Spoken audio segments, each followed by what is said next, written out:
Bendito sea el nombre de nuestro Señor Jesucristo, que nos permite una vez más llegar hasta sus hogares, amados hermanos, con el mensaje de la palabra del Señor.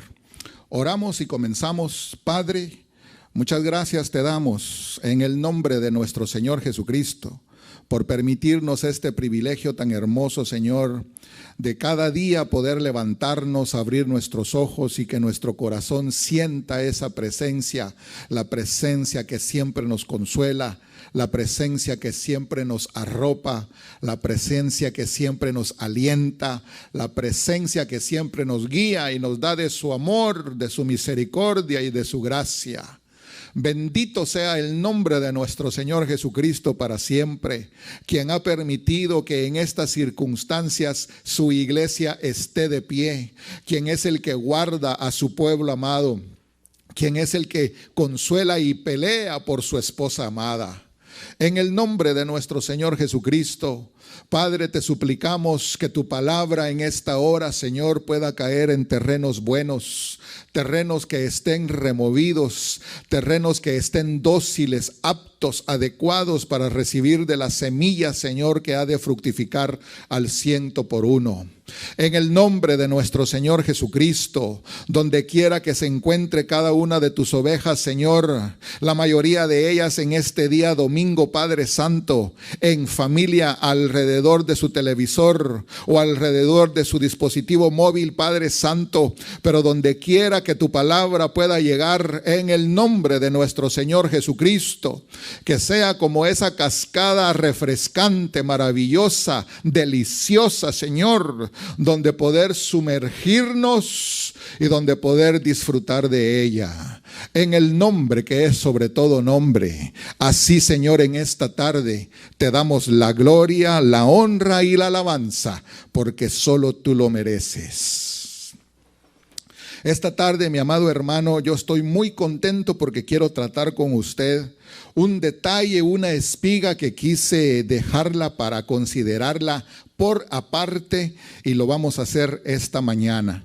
Abra su Biblia en el Evangelio de Juan, en el capítulo 8.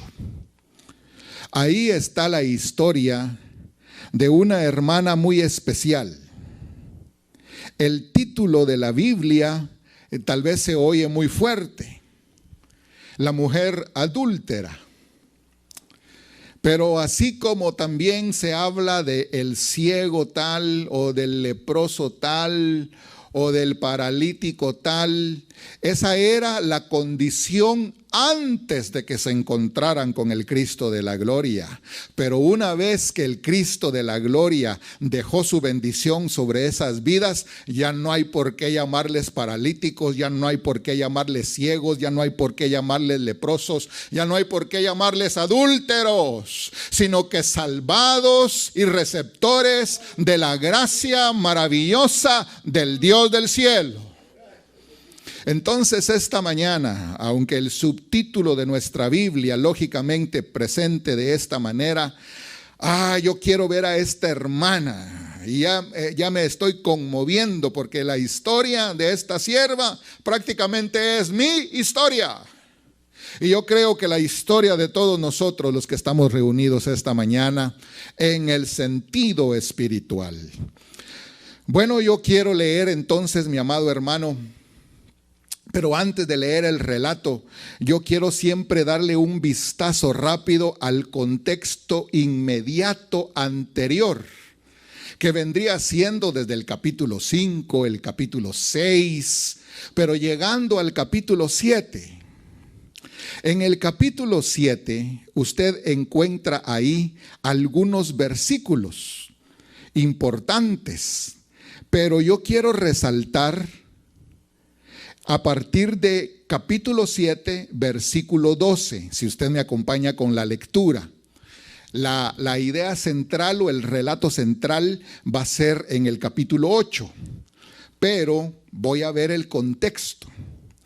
Dice 7:12, había gran murmullo acerca de él entre la multitud, pues unos decían, es bueno, pero otros decían, no, sino que engaña al pueblo. Entonces yo quiero que usted y yo veamos esta tarde, en el contexto inmediato anterior, que la idea que la humanidad tiene acerca del Señor Jesucristo también es muy variable. ¿Qué significa el Señor Jesucristo para usted? ¿Qué es el Señor Jesucristo para usted?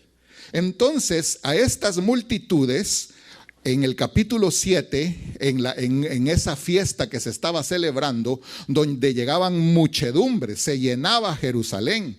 Mucha gente hablaba acerca de él, opinaba al respecto de él, pero habían diferentes opiniones, completamente encontradas. Por eso es que el evangelio, de parte de los que lo ven desde afuera, unos nos señalan de una forma, otros nos señalan de otra forma, pero así éramos nosotros antes de venir a los pies de Cristo, así éramos nosotros antes de entregarle nuestro corazón al Señor. Dábamos nuestra opinión porque opinar es gratis, no se cobra por opinar. Entonces, ese es el primer detalle. Si me acompaña al versículo 19, el Señor dice en el versículo 19, palabra del Señor Jesucristo: ¿por qué procuráis matarme? La última frase del versículo 19. ¿Por qué procuráis matarme?, le dijo directamente el Señor Jesús a la muchedumbre. Y el versículo 20, respondió la multitud y dijo: demonio tienes, ¿quién procura matarte? Entonces, ahora imagínese, señalar de endemoniado al que de endemoniado no tenía absolutamente nada. Entonces yo quiero ver ese escenario, porque en ese escenario se encuentra hoy la humanidad. Algunos han oído del Señor Jesucristo, algunos tergiversan al Señor Jesucristo, y hay millones de opiniones, como millones de cabezas existen sobre el planeta Tierra. Pero la lección de hoy es que se encontró con una mujer, y ahí cambió todo. El asunto, pues, amado hermano, es que le dicen: demonio tienes, endemoniado estás, ¿quién te quiere matar? Y era evidente que lo querían matar. El Señor Jesús tenía una capacidad interna de poder ver lo que está adentro de la gente y no solo lo de afuera.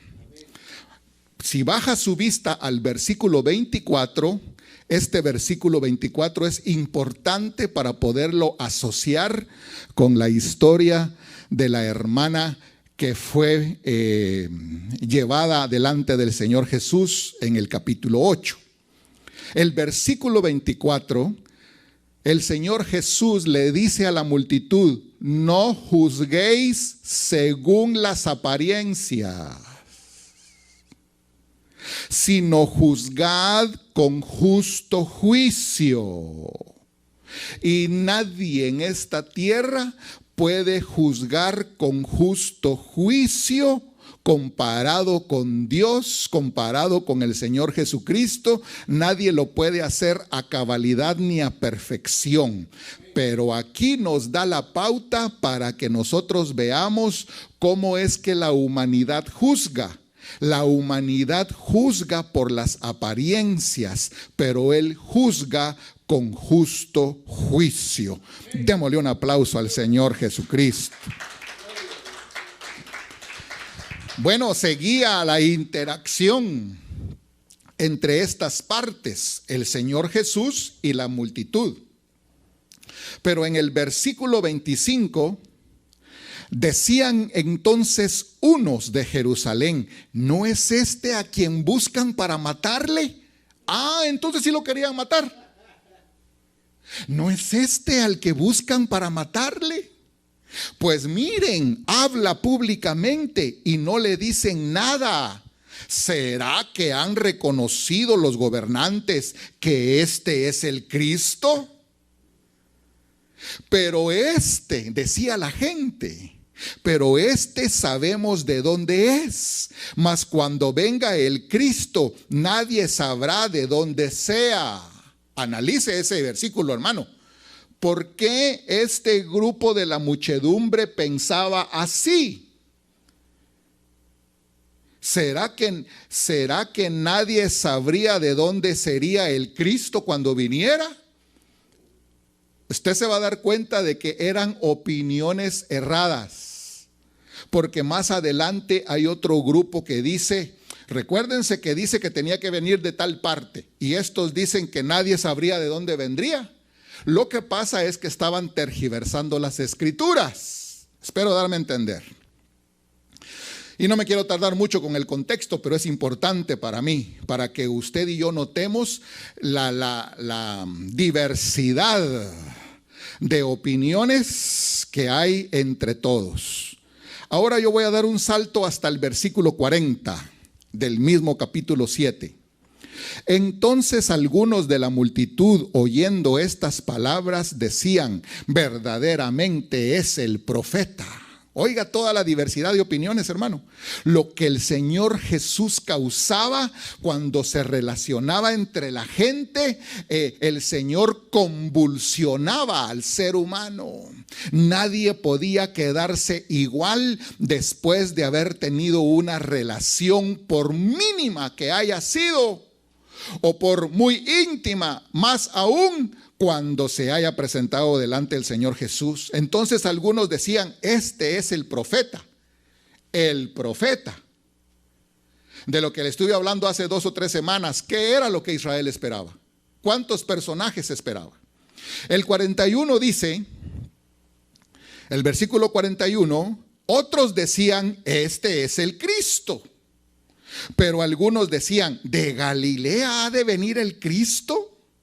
¿No dice la Escritura que del linaje de David y de la aldea de Belén, de donde era David, ha de venir el Cristo?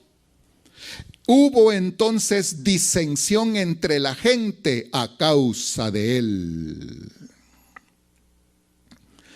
Así está hoy la humanidad y probablemente la iglesia de Cristo. Unos opinan una cosa al respecto de la venida de nuestro Señor Jesús. Otros opinan otra cosa al respecto de la venida de nuestro Señor Jesucristo. Y todos quieren armar el rompecabezas que hay en su propia cabeza. Y algunos de ellos le querían prender, pero ninguno le echó mano. Muy bien. Versículo 47. Entonces los fariseos les respondieron: ¿también vosotros habéis sido engañados? Porque mandaron algunos espías, pero los espías no pudieron con la personalidad de mi Señor Jesús, su personalidad celestial, no la humana. Y entonces los fariseos les dijeron: ¿también ustedes han sido engañados? Ese es el conflicto que hay hoy en día sobre el planeta Tierra. Un conflicto de espíritu contra espíritu, de luz contra luz. ¿Acaso ha creído en él alguno de los gobernantes o de los fariseos?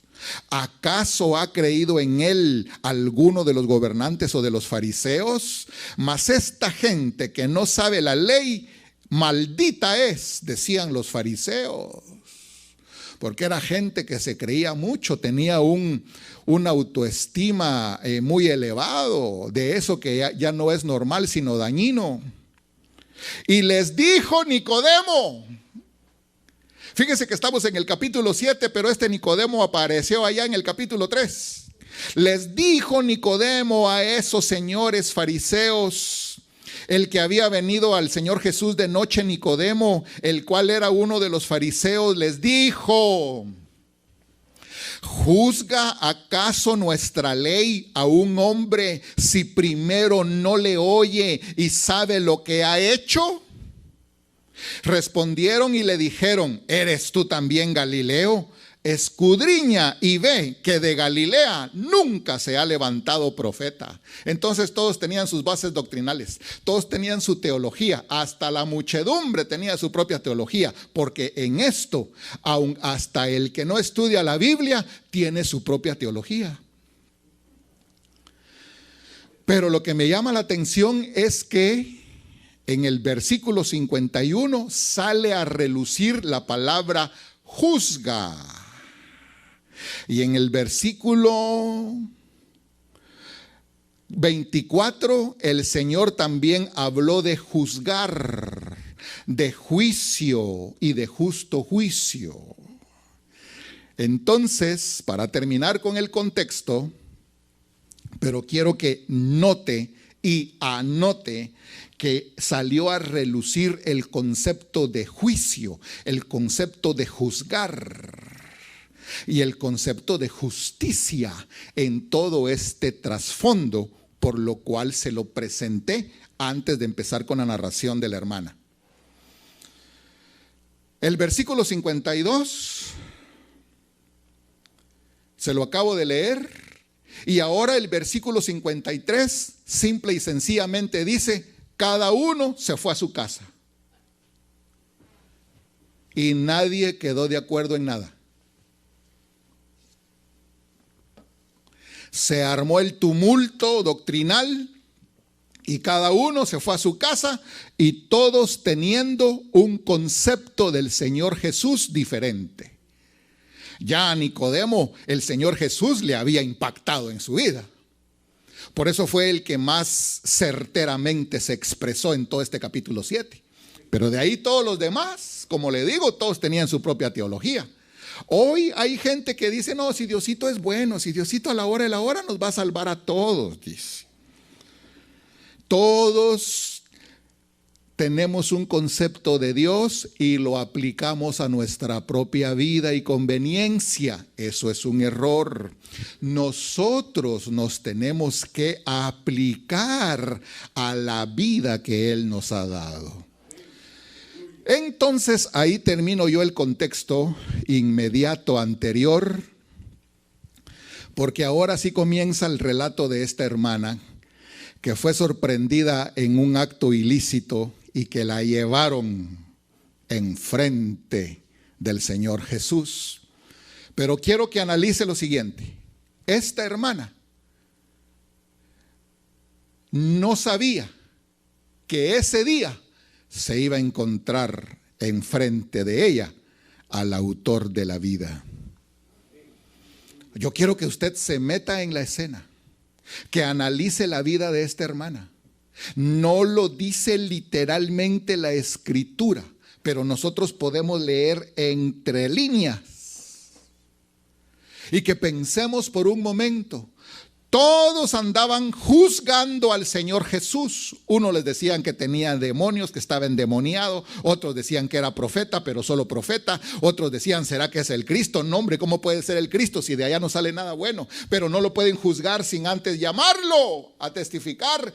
Era un embrollo las opiniones de todos. Quiero insistir, porque Dios se le reveló a esta mujer que no preguntaba por él.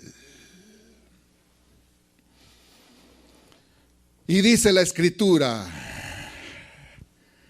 capítulo 8, versículo 1: Jesús se fue al monte de los olivos y por la mañana volvió al templo y todo el pueblo vino a él y sentado él les enseñaba. Entonces los escribas y los fariseos le trajeron una mujer sorprendida en adulterio y poniéndola en medio le dijeron: Maestro, esta mujer ha sido sorprendida en el acto mismo de adulterio, y en la ley nos mandó Moisés apedrear a tales mujeres. Tú pues, ¿qué dices?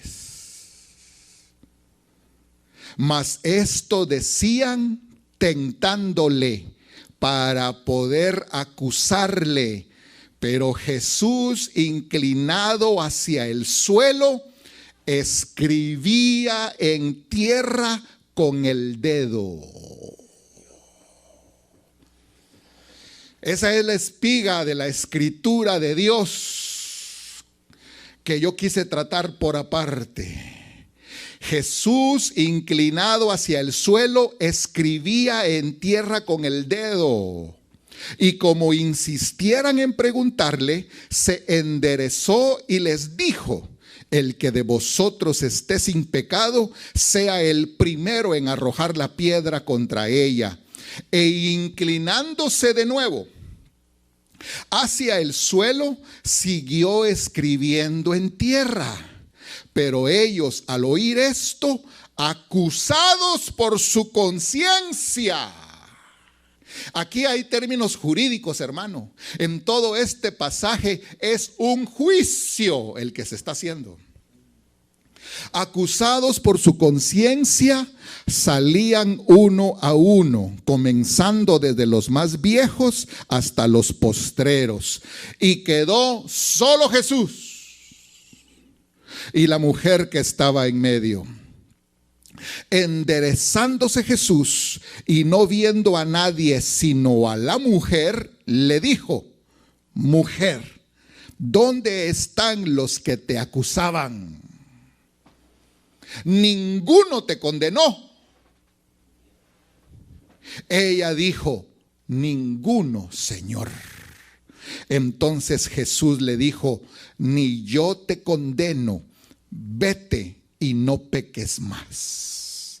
Entonces yo estoy trayendo esta porción porque aquí escribió mi Señor Jesús. ¿Qué fue lo que escribió? He oído varias opiniones desde hace muchos años. Este versículo me impactó a mí fuertemente hace 16 años.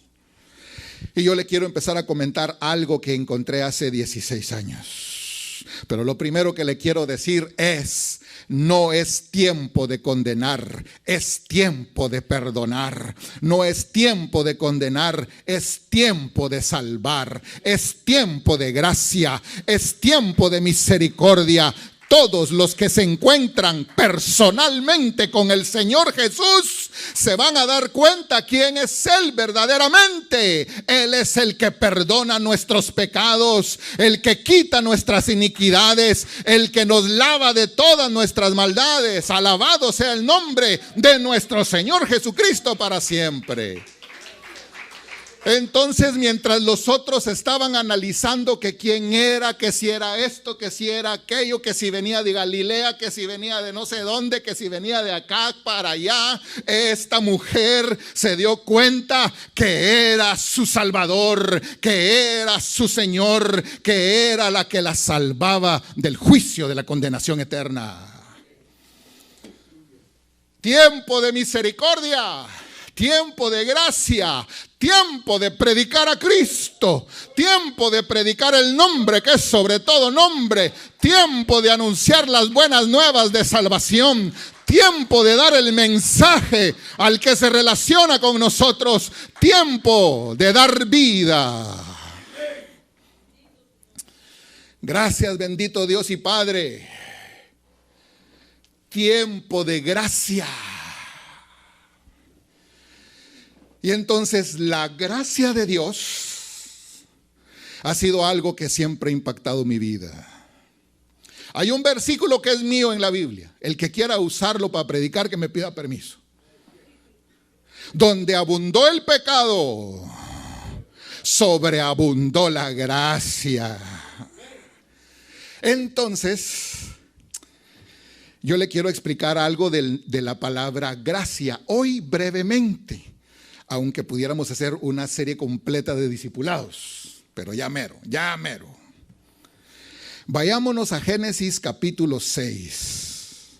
Ahí es la primera mención en la Escritura de la palabra gracia directamente, literalmente. Dice Génesis capítulo 6, versículo 8. Pero Noé halló gracia ante los ojos de Jehová. Noé halló gracia ante los ojos de Jehová.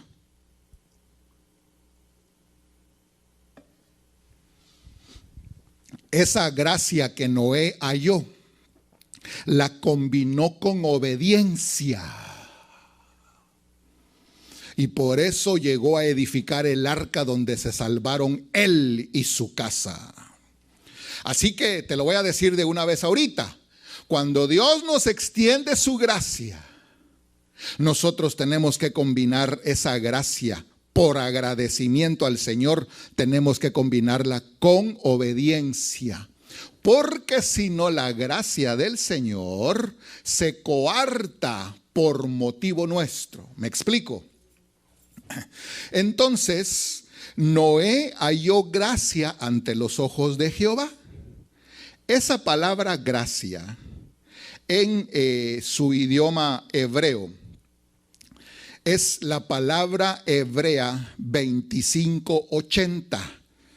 Para los que gusten corroborar o confirmar, esa palabra gracia es la palabra 2580, que se escribe K de kilómetro, J de José, E de Ernesto, N de no. Tratando de pronunciar sería gen, que significa favor, gracia, misericordia, y por eso la utilizan acá.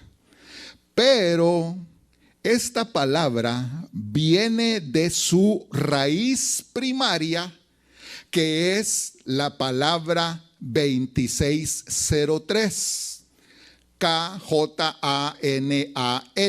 Hanan. Esa es la raíz primaria de la otra que le acabo de mencionar. Esta raíz primaria fue la que me impactó a mí hace 16 años. Esta raíz primaria significa, da la idea, muestra, doblarse o inclinarse en bondad hacia un inferior. ¿Me expliqué?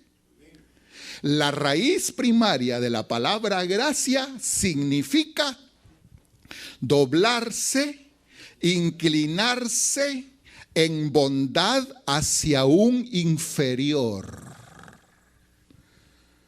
Favorecer, conceder, compadecer, compasión, merced, misericordia, piedad, etcétera. Pero lo que me llamó la atención es que la raíz significa inclinarse, doblarse en favor de un inferior. Qué casualidad que mi Señor Jesús, cuando le llevan a esa mujer, Él se inclinó a tierra para escribir. Entonces, esa imagen de mi Señor Jesús inclinándose, agachándose para atender el caso de esta hermana, para mí es la personificación de la gracia de Dios.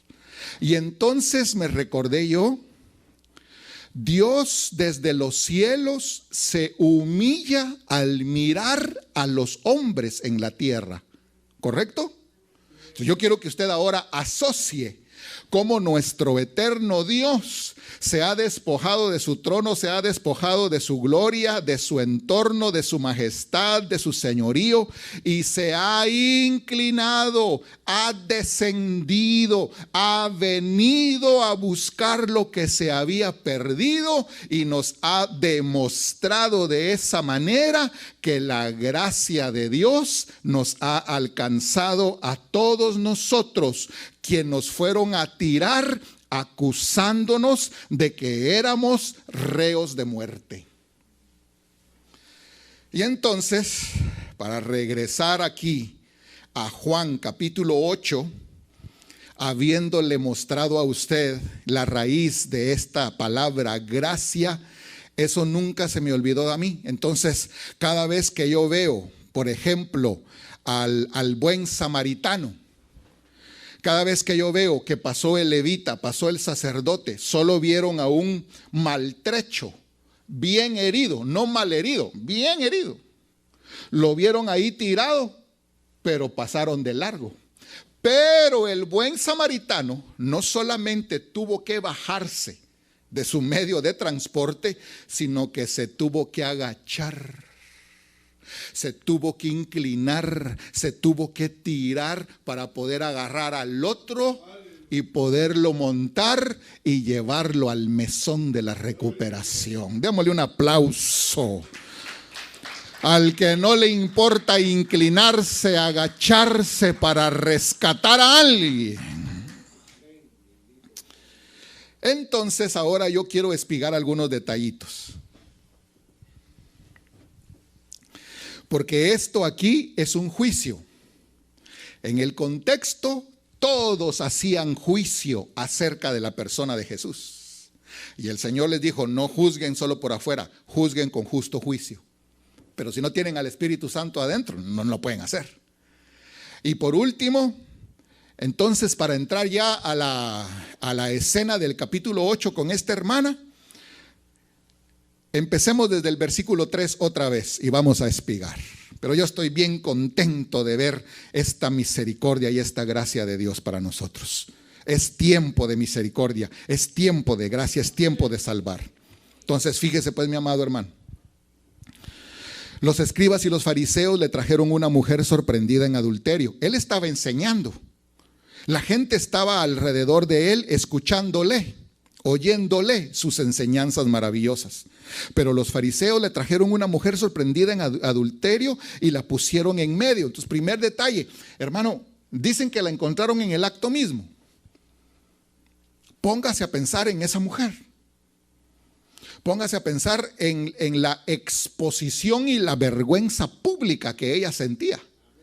Yo no sé si estos individuos le dieron tiempo de cambiarse bien o de medio envolverse en algo. Yo no tengo la menor idea de en qué forma la presentaron delante del Señor Jesús. Yo no creo que esta hermana haya tenido tiempo de arreglarse su pelo, de ponerse sus aretes. Imagínese usted cómo la fueron a tirar ahí. No dice literalmente que la tiraron al suelo, solo dice poniéndola en medio. Pero usted cree, ¿qué piensa usted? ¿Que solo la pusieron así en medio y ella se quedó así parada? ¿O piensa usted que este tipo de individuos, cuando ponían a alguien para apedrearlo, yo estuve investigando un poquito, habían lugares específicos para lapidar a la gente? Por lo regular, a veces lo hacían en ciertas esquinas, en ciertos lugares, y hasta tenían espacios propicios donde había como un tipo de foso para que la persona que iba a ser lapidada quedara de una vez enterrada ahí. Entonces ellos actuaban sin misericordia, yo pienso. Y no cambia la enseñanza, pero yo pienso que la llevaron de una forma vergonzosa y que la tiraron hacia el suelo. Violentamente. La tiraron al suelo a la hermana. Y esa mujer ahí sintió la muerte. Esa mujer en ese momentito, al escuchar los gritos de todo, es que así era, hermano. Esta turba, estos personajes, esta muchedumbre, todos gritando, todos acusando, hermano. Esta mujer sintió la muerte. Y así es cuando nosotros se nos presenta la palabra. Nosotros en realidad, cuando nos arrepentimos de nuestros pecados, fue porque hubo una convicción de condenación que era real. No era un juego, no era una fábula, no eran historietas. Nosotros verdaderamente, o por lo menos yo sí sentí la condenación sobre mi vida. Por lo tanto, cuando me presentaron a mi Salvador, yo dije: quiero mi salvación y me alejo de la condenación. Alabado sea el nombre de nuestro Señor Jesucristo. Opino personalmente que el que no ha sentido verdaderamente que la condenación es verdadera, pues a saber cómo será su salvación, pues. No sé si estará a medias, no sé si habrá nacido de nuevo. El asunto es que tiran a la hermana ahí en medio de todos estos y le dijeron, esta mujer ha sido sorprendida en el acto mismo del adulterio. Y en la ley, primer concepto jurídico.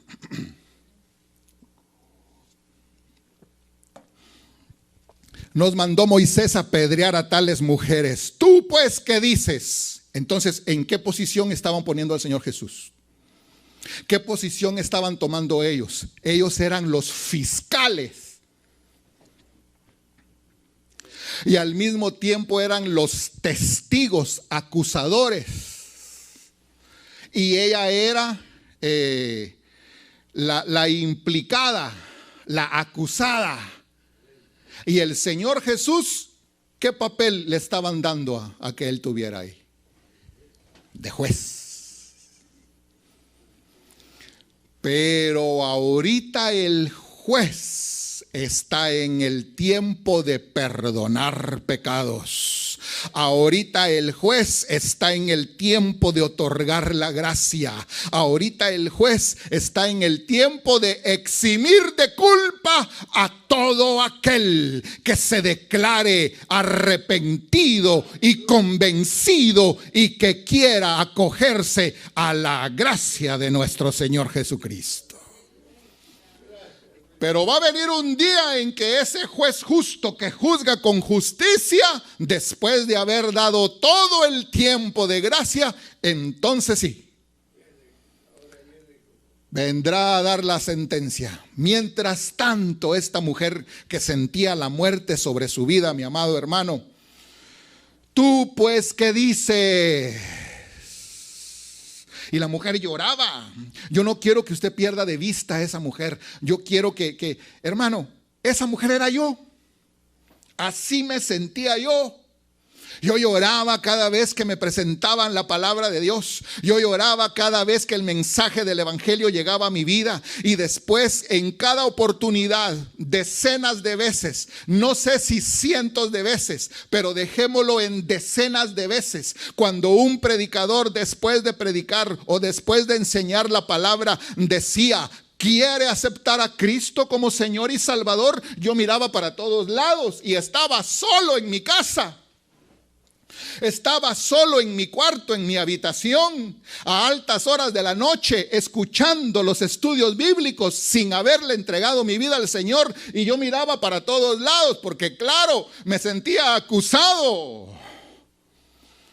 Pero no me animaba a dar el paso de decirle: sí, te acepto. Y entonces muchas veces yo evadí esa invitación para aceptar a Cristo. Yo evadí ese acceso por la gracia a la vida nueva. Lo evadía muchas veces hasta que un día,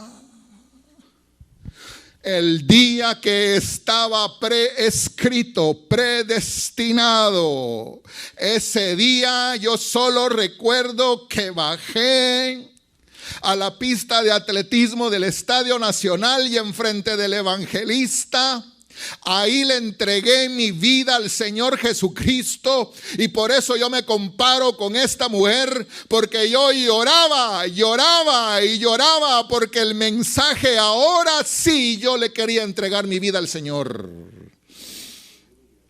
Mientras los acusadores acusaban, mientras los testigos atestiguaban, esta mujer lloraba a los pies de Cristo. Ahora quiero que usted note, mi Señor estaba parado, Él estaba de pie, la mujer estaba en el suelo, los demás estaban parados. Pero dice la Biblia, pero Jesús, versículo 6, inclinado hacia el suelo, entonces el Señor se tuvo que agachar, inclinar en favor de la mujer. Escuche bien, hermano. El estar de pie era la posición de juez. El inclinarse es la posición de salvador. ¿Qué escribió en tierra? Porque eso es lo que quiero que nos metamos a ver en estos 20 minutos que me quedan. Empezó a escribir con el dedo en la tierra. ¿Cuánto tiempo pasó? ¿Cuántos segundos pasó en silencio la escena?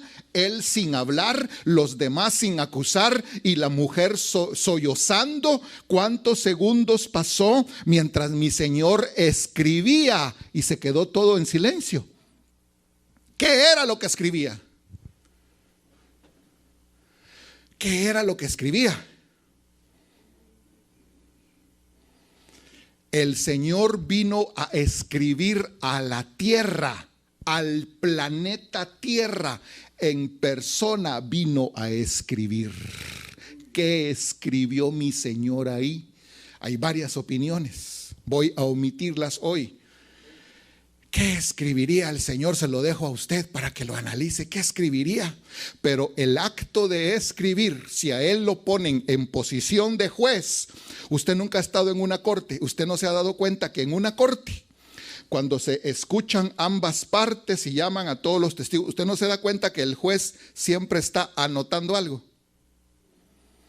Usted no se da cuenta que el juez en su escritorio, por decirlo de alguna manera, no sé cómo se llamará, de tener un nombre especial. Ahí tiene todos los expedientes, ahí tiene el caso y él siempre está escribiendo. El juez siempre está escribiendo. Pues este juez empezó a escribir. Y dice el versículo 7, como insistieron en preguntarle, se enderezó. Entonces, primera escena, se agachó a escribir. Le insistieron, se puso de pie otra vez. Entonces, cada vez que se agacha es en favor de la mujer, pero cada vez que se pone de pie, trata con la gente según como la gente trata con él. Entonces, ahora que se pone de pie de nuevo, les dijo: el que de vosotros esté sin pecado, sea el primero en arrojar la piedra contra ella. Estaba actuando como abogado defensor. Estaba actuando conforme a la legislación del cielo. Ningún hombre puede condenar a otro hombre por cuanto no tiene la capacidad jurídica para hacerlo. Solo Él es juez. Solo Él es juez. Alabado sea su nombre.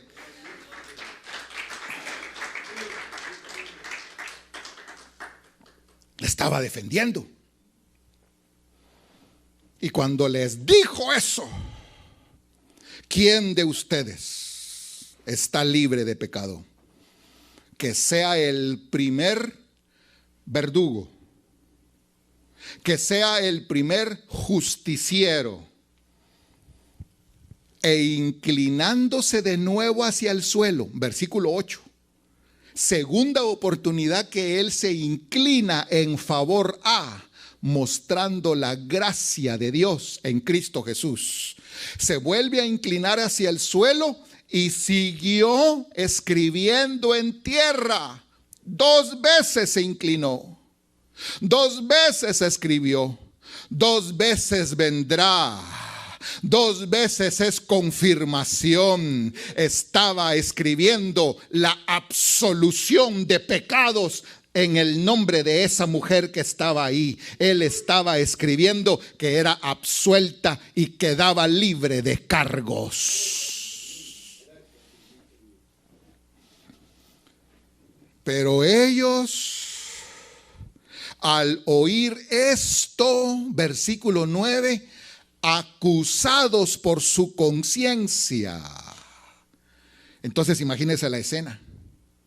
Él les dice: el primero de ustedes que esté libre de pecado, que le tire la piedra. Luego se agacha y sigue escribiendo, y vuelve a haber una pausa de un silencio, como el que hice ahorita.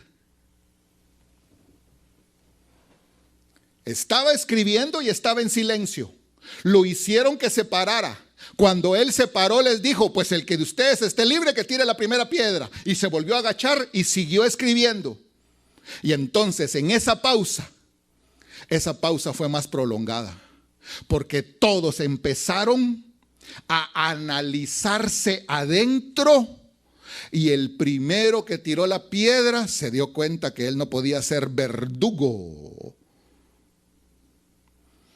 Y tiró la piedra el segundo, el tercero, el cuarto, el quinto, y yo no sé cuántos llegaron a acusar a esta hermana.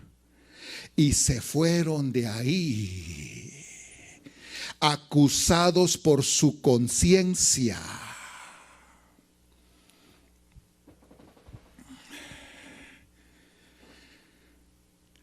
Y quedó solo Jesús.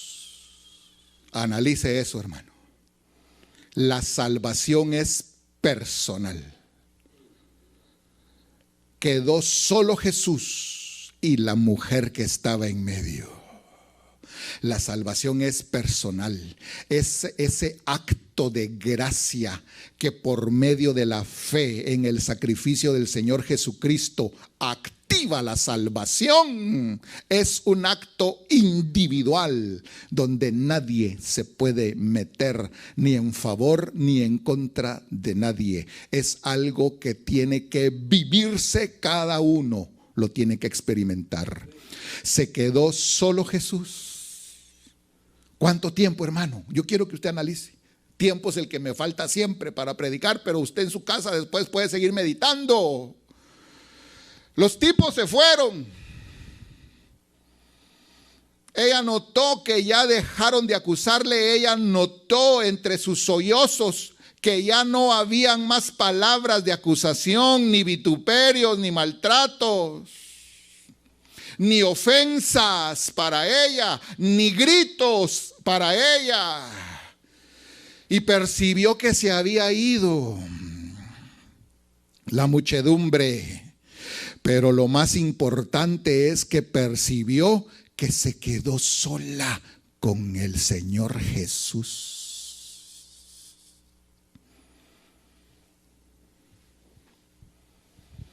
Y así como aquellos hombres, cuando el Señor Jesús les dictó la legislación del cielo, actuando con justicia, y ellos se sintieron acusados y decidieron retirarse, esta mujer no fue la excepción.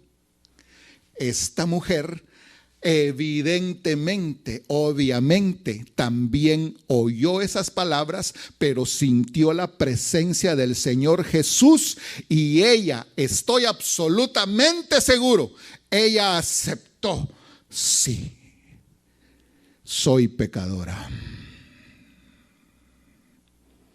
soy adúltera. Y yo lo quisiera llevar a leer Ezequiel 16, Isaías 1, Génesis 22 y no sé cuántos otros versículos, hermano, pero se me hace que no se va a poder hoy, para que veamos la infidelidad espiritual en la que el ser humano siempre ha caído. Esa es la figura.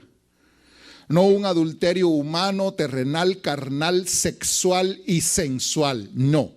El adulterio espiritual en que todos hemos caído, por lo tanto nos identificamos, o por lo menos yo, con esta hermana. Entonces ella se sintió sola, se quedó sola, o sea, notó que se quedó sola con el Señor Jesús, y eso es lo mejor que nos puede pasar. Lo más lindo que nos puede pasar en el acto mismo del arrepentimiento para la salvación. Quedarnos solos enfrente del Señor Jesús y declararse necesitado de salvación.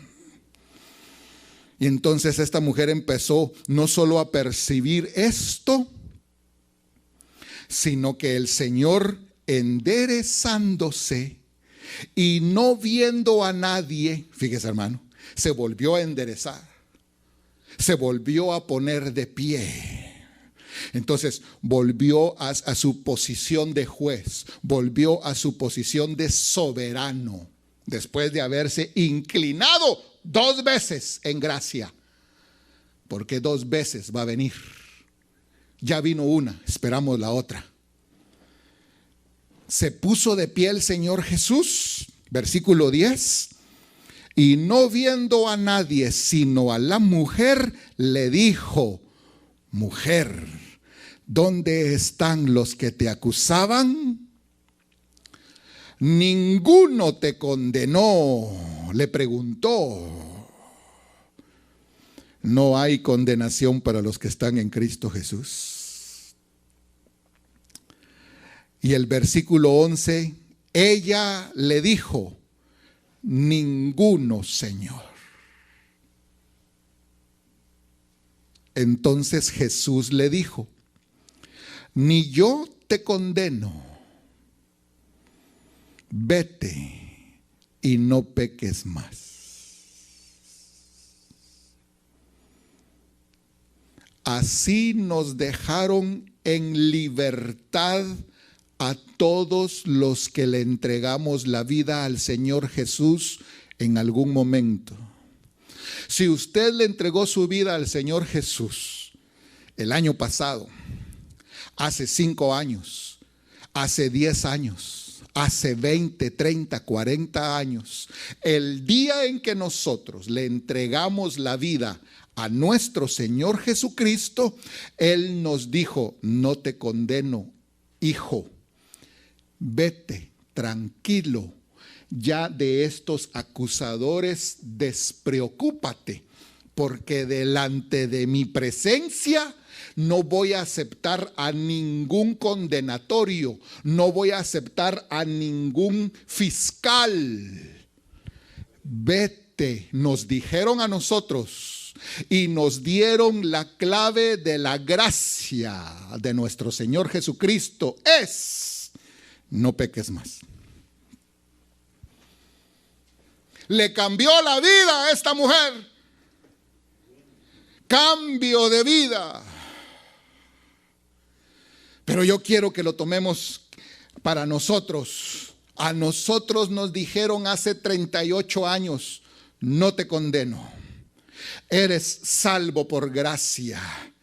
Vete, hijo, no peques más. Entonces, de aquí sale la enseñanza de esta hermana.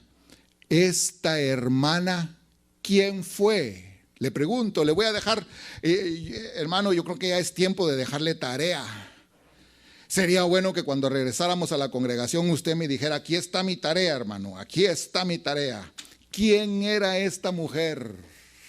Esta mujer siguió pecando a la manera del adulterio espiritual que estamos tomando como figura, como mujer y como ser humano. Claro que sí, el pecado nos alcanza, pero ya nosotros no encontramos satisfacción ni deleite en el pecado.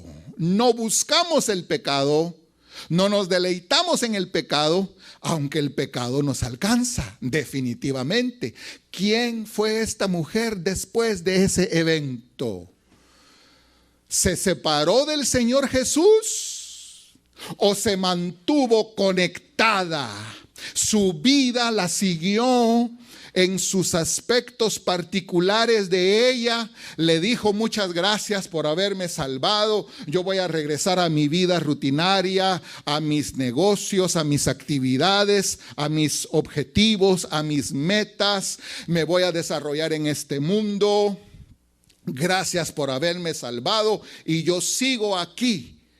O priorizó la vida espiritual como forma de agradecimiento por la salvación que había obtenido.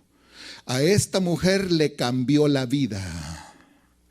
Así que, amados hermanos, a todos nosotros nos dejaron libres después de haber recibido la salvación. ¿Qué vida vivimos ahora después de haber recibido la gracia perdonadora de pecados? ¿Qué vida vivimos ahora?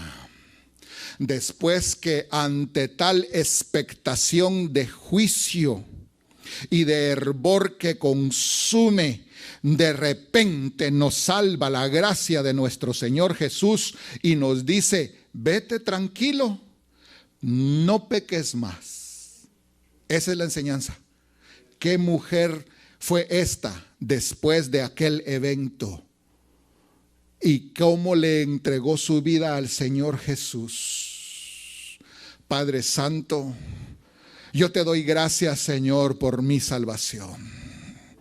Yo quiero exaltar tu nombre, reconocer tu señorío, Señor. Yo quiero magnificar tu gracia en esta hora y para siempre. Y quiero predicar tu salvación.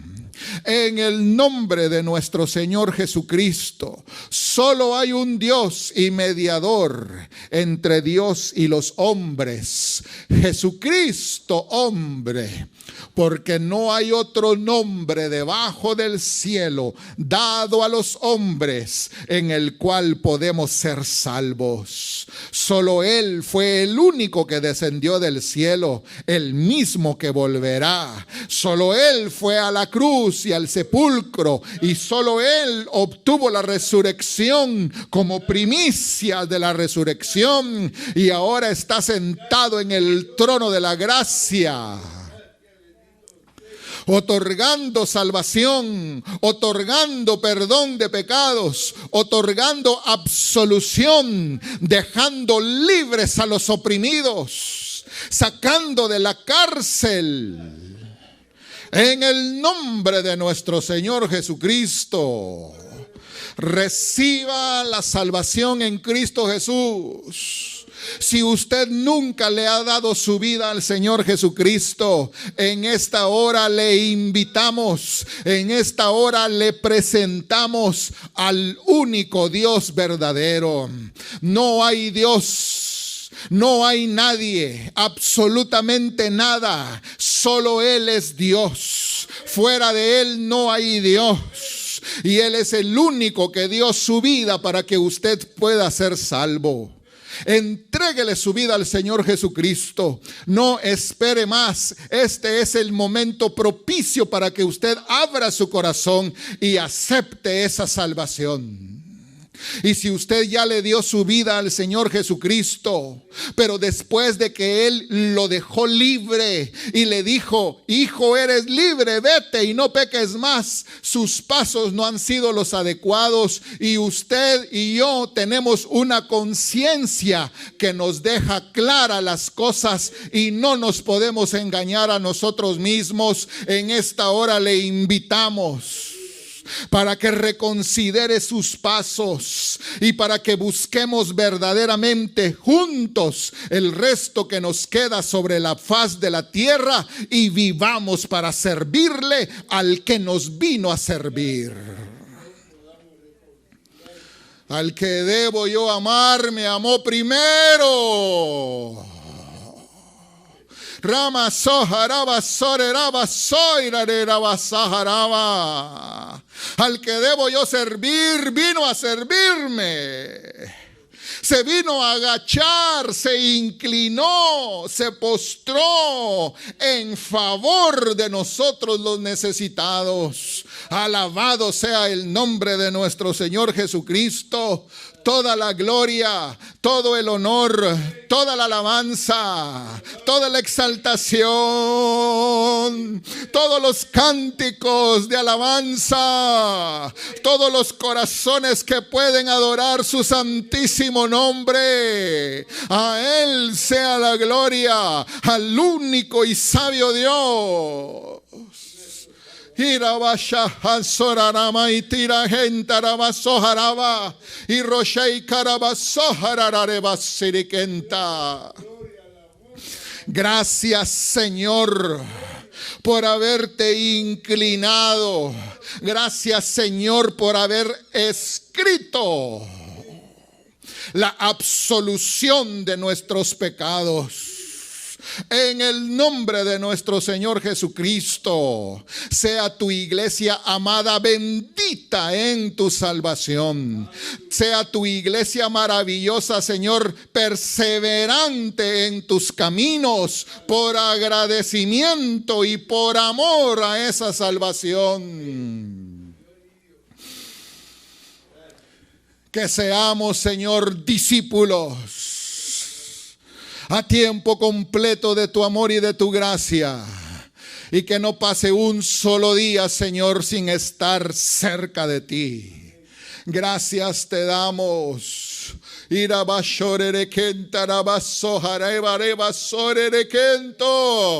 Mis oídos escuchan shofares que alaban y bendicen su nombre, y que desde la tierra te exaltan, mi Señor, con toda la fuerza que nos da nuestro ser, en el nombre de nuestro Señor Jesucristo.